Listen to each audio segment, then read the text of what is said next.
नमस्कार, खबरों का पंचनामा में आपका स्वागत है। मैं हूं आपके साथ अंशिका।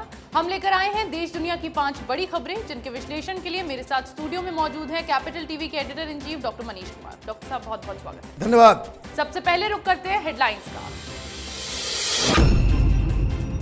संजय राउत ने दी कश्मीर फाइल्स को बताया झूठ, तेलंगाना में बवाल, स्क्रीनिंग के दौरान लगे पाकिस्तान जिंदाबाद के नारे।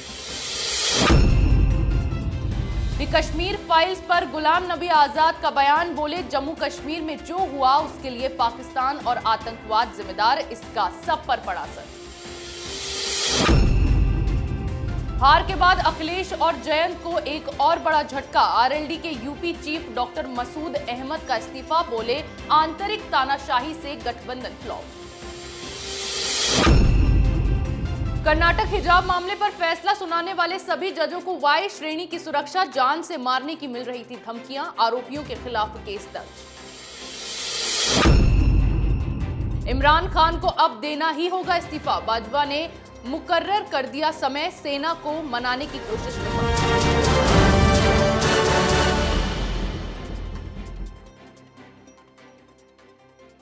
सबसे पहले बात कश्मीरी पंडितों पर बनी फिल्म की। विवेक अग्निहोत्री की फिल्म द कश्मीर फाइल्स जितनी तेजी से कमाई कर रही है, उतनी तेजी से इस पर विरोध भी बढ़ता जा रहा है। उमर अब्दुल्ला के बाद शिवसेना सांसद संजय राउत का बयान सामने आया है। संजय राउत ने कहा है कि कश्मीर पर बनी फिल्म में सच छुपाया गया है और बहुत सारी झूठी कहानियां दिखाई गई हैं। तो वहीं दूसरी तरफ तेलंगाना में फिल्म की स्क्रीनिंग के दौरान थिएटर में पाकिस्तान जिंदाबाद के नारे लगाए गए, जिसके कारण हालात काफी बिगड़ गए और लोगों के बीच मारपीट भी होने लगी। वहीं कुशीनगर में भी सिनेमा हॉल से बाहर निकल रहे लोगों पर हमला किया गया। डॉक्टर साहब, कश्मीर फाइल्स देखने वालों पर हमला किया जा रहा है, नारेबाजी की जा रही है, पाकिस्तान के फेवर में नारेबाजी हो रही है, तो ये लोग क्या करना चाह रहे हैं? देखिए, ये होना ही था। जब हिंदू हृदय सम्राट बाला साहब ठाकरे की पार्टी के नेशनल स्पोक्स पर्सन ये कहने पे उतारू हो जाए कि फिल्म में झूठ दिखाई गई है, तो अब तो कुछ कहना ही नहीं है। तेलंगाना में पाकिस्तान जिंदाबाद के नारे लग रहे हैं, बंगाल में एक सांसद कश्मीर फाइल्स देख करके बाहर आ रहे हैं, लौट रहे हैं, उनके ऊपर बम से हमला हो जाता है। इसी तरीके से कुशीनगर के अंदर कुछ लड़के सिनेमा हॉल के अंदर भारत माता की जय, वंदे मातरम का नारा लगाते हैं, बाहर निकलते ही उनके ऊपर जो है एक विशेष समुदाय के लोगों ने हमला बोल दिया, चाकू मारा गया, सारे के सारे लोग हॉस्पिटलाइज हैं। कहने का मतलब ये है कि इस देश में सच के ऊपर कुछ लोगों ने अपना मोनोपोली बना रखा था। अब ये हकीकत जब दुनिया के सामने आ रही है तो लोगों को दर्द हो रहा है। पॉलिटिकल पार्टीज जैसे कि शिवसेना हो, कांग्रेस पार्टी हो, वामपंथी हो, समाजवादी पार्टी हो, ये तमाम सेकुलर पार्टियां ये इसलिए इस फिल्म का विरोध कर रही हैं क्योंकि इनका प्रपंच जो है दुनिया के सामने आ गया। 32 साल तक जिस सच को छुपाया गया, इस फिल्म ने उस सच को बाहर ला करके खड़ा कर दिया। वो वोट की राजनीति कर रहे हैं, लेकिन जिस हिसाब से मुस्लिम समुदाय के अंदर जो कट्टरपंथी एलिमेंट हैं, वो पिछले 1-2 दिन से जो इस तरह की हरकतें कर रहे हैं, इससे हिंसा को भड़काने की साजिश को नकारा नहीं जा सकता। इसलिए हर राज्य सरकार की जिम्मेदारी बन जाती है कि सिनेमा हॉल के अंदर और सिनेमा हॉल के बाहर जो इस तरह के उपद्रवी तत्व हैं, उनके ऊपर लगाम लगाई जाए। जी बिल्कुल। कश्मीर फाइल्स को मिल रही लोकप्रियता और कश्मीरी हिंदुओं के साथ बरती गई बर्बरता का सच अब जब दुनिया के सामने आ गया है, तो ये देशद्रोही इस तरह बिलबिलाए घूम रहे हैं कि अब इनकी सनक इतनी बढ़ गई है कि ये लोगों पर हमला करने पर उतारू हो गए हैं। अगली खबर भी द कश्मीर फाइल्स पर ही है। फिल्म पर कांग्रेस के विरोध के बीच गुलाम नबी आजाद का बयान सामने आया है। गुलाम नबी आजाद ने कहा कि जम्मू कश्मीर में जो कुछ भी हुआ उसके लिए पाकिस्तान और आतंकवाद जिम्मेदार है, जिससे सभी हिंदू, कश्मीरी पंडित, कश्मीरी मुसलमान, डोगरा जन प्रभावित हुए हैं। साथ ही उन्होंने महात्मा गांधी को सबसे बड़ा हिंदू और धर्मनिरपेक्ष व्यक्ति बताया। गुलाम नबी आजाद ने कहा कि राजनीतिक दल धर्म, जाति और अन्य चीजों के आधार पर 24 घंटे विभाजन पैदा कर सकते हैं। मैं किसी भी पार्टी को माफ नहीं कर रहा हूं। डॉक्टर साहब, गुलाम नबी आजाद का ये स्टेटमेंट क्या दर्शाता है? देखिए, उन्होंने एक रीजनेबल बात कही है। उन्होंने कहा है कि इवन कांग्रेस पार्टी भी, जो राजनीतिक दल होते हैं, वो लोगों में बंटवारा करने की कोशिश करते हैं, लेकिन उनके बयान में एक सच्चाई, एक तथ्य है। वो तथ्य ये है कि जिस हिसाब से कांग्रेस पार्टी, ये मीडिया, अलग अलग सेकुलर जमात 32 साल से कश्मीरियों के ऊपर हुए अत्याचार को छिपाने में जुटी हुई थी कि जैसे कि कुछ हुआ ही नहीं था, गुलाम नबी साहब ने कम से कम इतना तो एक्सेप्ट किया कि ये सारी चीज़ें हुई और इसके लिए कोई जिम्मेदार है तो वो पाकिस्तान और आतंकवाद। जी।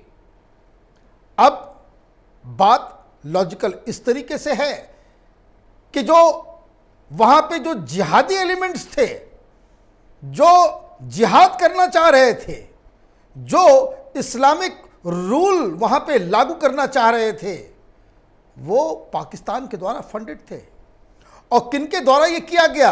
ये जमात इस्लामी, अलग अलग ऑर्गेनाइजेशन जो पाकिस्तान से पैसे लेकर हिंदुस्तान में, कश्मीर के अंदर वो हिंसा को भड़काने का काम कर रहे थे। तो इन्होंने एक इसको कह सकते हैं कि ये कबूलनामा है। कांग्रेस पार्टी के सबसे बड़े लीडर कश्मीर के अंदर गुलाम नबी आज़ाद हैं और वो इस बात को कह रहे हैं। अब देखिए, एक तरफ शिवसेना है जो कह रही है कि ये फिल्म बेकार है, झूठ है, और दूसरी तरफ कांग्रेस पार्टी के सबसे वरिष्ठ लीडर कश्मीर के, वो ये कह रहे हैं कि हुआ, इसमें सारे लोग उसमें नुकसान में रहे, सब पे असर हुआ। भगाया किसको गया? तो हिंदुओं को। मारा किसको गया? तो कई सारे लोगों को। प्रॉपर्टीज किसकी गई? किनको अपने घर से छोड़ के बाहर एक रिफ्यूजी की जिंदगी जीनी पड़ी? तो वो हिंदुओं को। लेकिन वहाँ पे जब जितने भी दूसरे किस्म के जो लोग थे, वो मुस्लिम परिवार, वो मुस्लिम लोग जो इस आतंकवाद के खिलाफ जिन लोगों ने भी आवाज़ उठाई, उनका भी कत्लेआम किया गया। किसके द्वारा किया गया? तो आतंकियों के द्वारा किया गया और पाकिस्तान फंडेड ऑर्गेनाइजेशंस के द्वारा किया गया।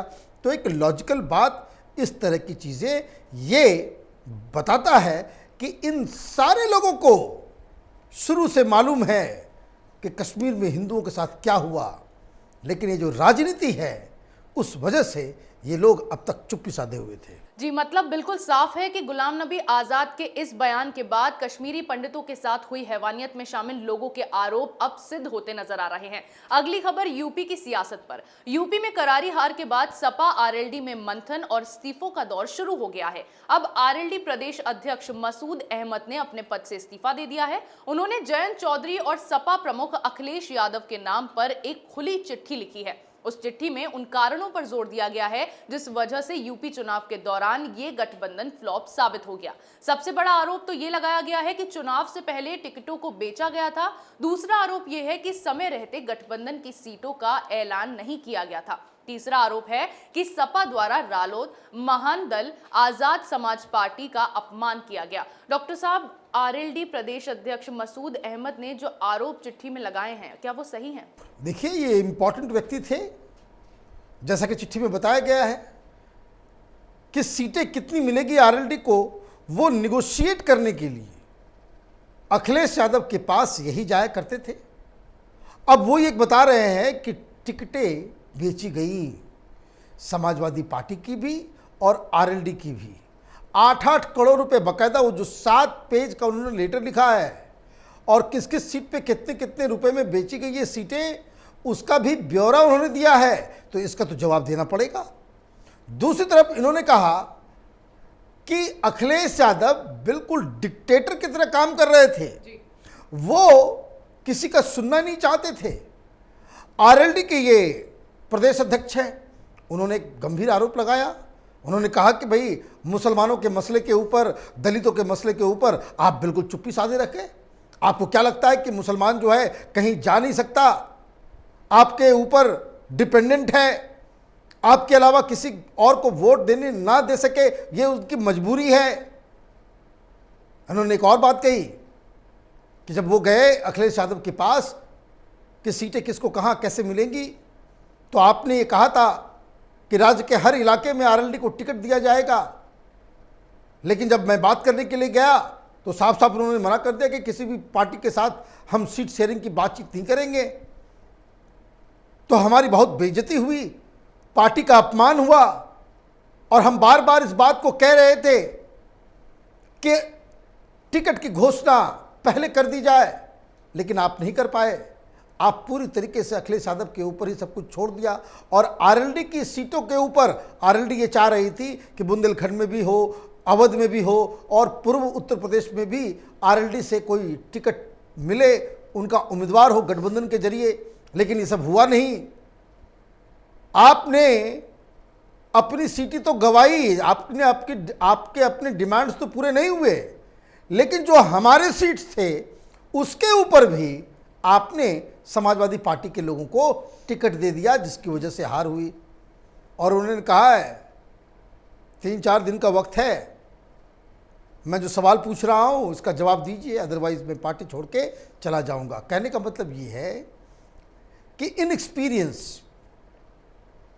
कि भाई पार्टी के अंदर जो लीडर्स हैं उनके क्या एस्पिरेशंस हैं, वो क्या चाह रहे थे, ज़मीन पे क्या हो रहा था, ये जयंत चौधरी और अखिलेश यादव समझ नहीं सके।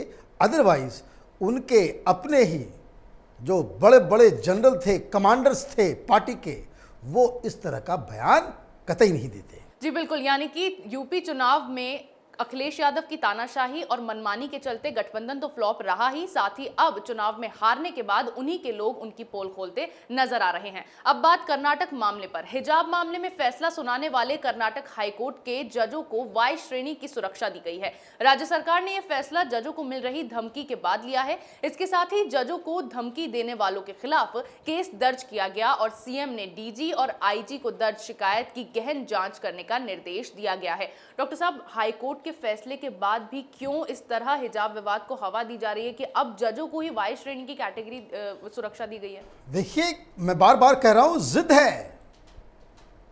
ये जो मुस्लिम चरमपंथी, ये आतंकवादी संगठन, इन लोगों का मन इतना बढ़ गया है कि इनको लगता है कि वो अपने हिसाब से राजनीति को बदल सकते हैं, उनका कोई कुछ नहीं बिगाड़ सकता। ये पूरा मसला कहाँ से शुरू हुआ? एक वीडियो वायरल हुआ, उस वीडियो में कुछ मौलवी मौलाना जजेस के बारे में ये कह रहे थे कि जिन लोगों ने दिया है वो खतरे से खाली नहीं है। उन जजों को ये बात समझ में आना चाहिए कि झारखंड में, रांची में इसी तरह से एक हाईकोर्ट का जज सड़क पे मॉर्निंग वॉक कर रहा था और एक गाड़ी मार के चली गई। और हमें भी मालूम है कि ये जज तीनों ये कहाँ मॉर्निंग वॉक के लिए जाते हैं। इस तरह की खुलेआम धमकी दी जा रही है। किसके द्वारा? यही हिपोक्रेट्स, ये जो लुटियन लॉबी के द्वारा प्रायोजित ये तथाकथित मौलवी मौलाना देशद्रोहियों की जो पूरी टोली है, उनके द्वारा ये दिया जा रहा है, जो शाहीन बाग में ये कह रहे थे कि हम तो संविधान की रक्षा के लिए आंदोलन कर रहे हैं। एक फैसला हाईकोर्ट से गलत आता है, आप जजेस को मारने की धमकी देना शुरू कर देते हैं। इस तरह के लोगों को तो बाकायदा पकड़ के तिहाड़ के सेल के अंदर डाल देना चाहिए और जीवन भर ये लोग बाहर नहीं निकल सके, ऐसी व्यवस्था होनी चाहिए। इन लोगों का दिमाग बहुत ही ज़्यादा 7वें आसमान पे उड़ रहा है। इनको बाकायदा सही रास्ते, कानून का हिंदुस्तान में कैसे पालन किया जाता है, ये सबक सिखाने की आवश्यकता है। जी बिल्कुल, यानी कि कट्टरपंथियों ने हिजाब विवाद को इस हद तक हवा दे दी है कि अब इस मामले में फैसला सुनाने वाले जजों की ही जान पर बनाई है। आखिरी खबर संकट में आए इमरान खान पर। पाकिस्तान में राजनीतिक उथल पुथल अपने चरम पर है। एकजुट विपक्ष को इस बात की उम्मीद है कि कल नेशनल असेंबली के अध्यक्ष प्रधानमंत्री इमरान खान के खिलाफ अविश्वास प्रस्ताव प्रस्तुत करने की इजाजत देंगे। विपक्ष ने यह भी चेतावनी दी है कि अगर अध्यक्ष ने प्रस्ताव को स्वीकार करने से इनकार या इसमें देरी की तो वे सचिवालय पर धरना देंगे। इसी के साथ खुफिया इनपुट से संकेत मिलता है कि सेना प्रमुख बाजवा और DG lieutenant general Nadeem Anjum सहित 4 वरिष्ठतम पाकिस्तानी सेना जनरलों ने इमरान खान को प्रधानमंत्री का पद छोड़ने के लिए कहा है। डॉक्टर साहब, अब बाजवा ने भी इमरान को पद छोड़ने के लिए कह दिया है, तो क्या हालात देखने कल हमने इसी खबर के ऊपर डिस्कशन किया था। हमने बताया था कि किस तरीके से इमरान खान की मुलाकात बाजवा से हुई है और आर्मी ने अपने आप को ये कहा है कि वो इस पॉलिटिकल उठापटक में कोई हिस्सेदारी नहीं निभाएंगे। अगर आप कहते हो कि आप न्यूट्रल रहेंगे, इसका मतलब साफ है कि एक संसद के अंदर का समीकरण है, उसका अपना अर्थमेटिक है, जिसके तहत इमरान खान बाकायदा वो माइनॉरिटी में आ चुके हैं। अब ये बताया जा रहा है कल तक संख्या 24 थी, अब ये बढ़ के 30-35 हो चुकी है, जो इमरान खान की पार्टी के खुद के सांसद इमरान खान के खिलाफ खड़े हो गए हैं। उधर जो सहयोगी दल के 17 सांसद थे वो भी अपना भरोसा इमरान खान से हटा लिया है। तो मतलब ये सरकार तो जान ही जानी है। अब सवाल ये है कि वो इस्तीफा पहले देंगे या फिर हार के बाद देंगे।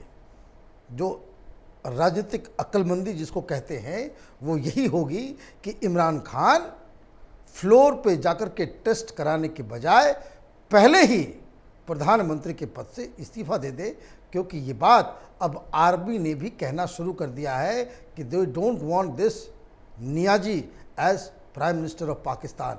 तो कहने का मतलब ये है कि इमरान खान की छुट्टी, उनकी विदाई वो तय हो चुकी है। जी बिल्कुल, यानी कि इमरान खान अब तक जिस सेना के दम पर बयानबाजी करते आ रहे थे, सत्ता की कुर्सी को लेकर पूरे तरीके से दावे करते आ रहे थे, उसी सेना ने अब इमरान के सर से अपना हाथ हटा लिया है, जिसके बाद सत्ता बचाने के सारे रास्ते इमरान खान के लिए बंद होते नजर आ रहे हैं। देश दुनिया की तमाम बड़ी खबरों पर हमारे साथ आपके विश्लेषण के लिए बहुत बहुत धन्यवाद। खबरों का पंचनामा में आज इतना ही। अगर आपको हमारा ये वीडियो पसंद आया हो तो इसे लाइक करें, शेयर करें, कमेंट करें, साथ ही हमारे चैनल को सब्सक्राइब करना ना भूलें।